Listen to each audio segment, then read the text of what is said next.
అంటే కేటీఆర్ సభ్యులు చెప్పడం జరిగింది ఈరోజు రేపు అంటే ప్రొటెస్ట్ అన్నీ కూడా ఏం చేయకపోతే వీళ్ళందరూ కూడా పార్టీ వర్కర్స్ అందరూ తీసుకుని ప్రొటెస్ట్ చేయాలని చెప్పడం జరిగింది. రేపు కూడా నిన్న మోడీ పక్క కూడా రేవంత్ రెడ్డి కూర్చొని మాట్లాడుతున్నారు ఇద్దరు. ఒక పక్క బండి సంజయ్, ఒక పక్క రేవంత్ రెడ్డి, మధ్యలో మోడీ.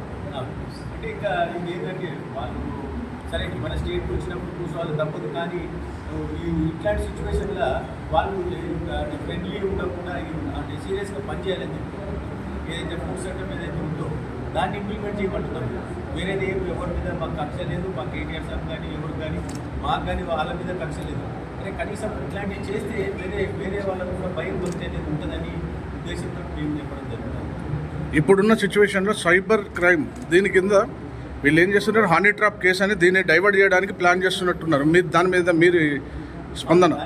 దాని మీదనే కదా వాళ్ళు ఏదైతే అనుకుంటున్నారో వాళ్ళు మొదలే అనుకునే కేసు పెట్టించున్నారు అని చెప్పి అన్నీ కూడా నిన్న కేటీఆర్ సార్ చెప్తా ఉంటే కాబట్టి అది ఇది కాకుండా మేము ఏం చేస్తున్నామంటే ఈరోజు ప్రెస్ మీట్ పెట్టి రేపు మళ్ళీ ధర్నాల ఏరియా మళ్ళీ మా పార్టీ ఏం పిలిపిస్తే టీఆర్ఎస్ పార్టీ దానికి అనుకూలంగా మేము అందరం కూడా మా కార్యకర్తలందరూ కూడా ముప్పై కాన్స్టిట్యూన్సీ నుంచి మేము అందరం కూడా పార్టిసిపేట్ చేస్తాం.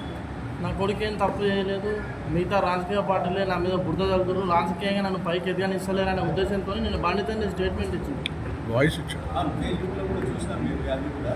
అంటే ఇంకా చేసుడు అంటే వాళ్ళు అనుకుంటున్నది ఒకటి మేము అనుకుంటే అంటున్నారు, కానీ రియల్గా పోలీసు వాళ్ళు ఇన్వెస్టిగేషన్ చేస్తే దాంట్లో తెచ్చుకుంటారు కదా మనకి. వాళ్ళు కరెక్ట్ చేయాలి, వాళ్ళు చేస్తే సరిపోతుంది. ఇప్పుడు ఎట్లా పెట్టుకుంటాం కేసు కూడా అట్లే పెట్టుకుంటున్నాం. ఆయన హోం సహాయ మంత్రిగా ఉన్నాడు కదా, కేసుని డైవర్ట్ ఏమైనా చేయడానికి అవకాశం ఉంది అనుకుంటున్నారా మీరు? 99% ఉండకుండా చెప్పుకుంటున్నాం. ఇంకా మేమందరం కూడా ప్రొటెస్ట్ చేస్తే గట్టిగా పార్టీ టీఆర్ఎస్ పార్టీ స్టెప్ తీసుకుంటే అందరూ కూడా భయపడుతున్నాం. ఆఫీసర్లు కంటే అందరూ కూడా భయం అంటే రెస్పెక్ట్ అవన్నీ కూడా న్యూసెన్స్ ఎందుకు అనుకుంటే వాళ్ళని అరెస్ట్ చేస్తున్నారు. ఓకే.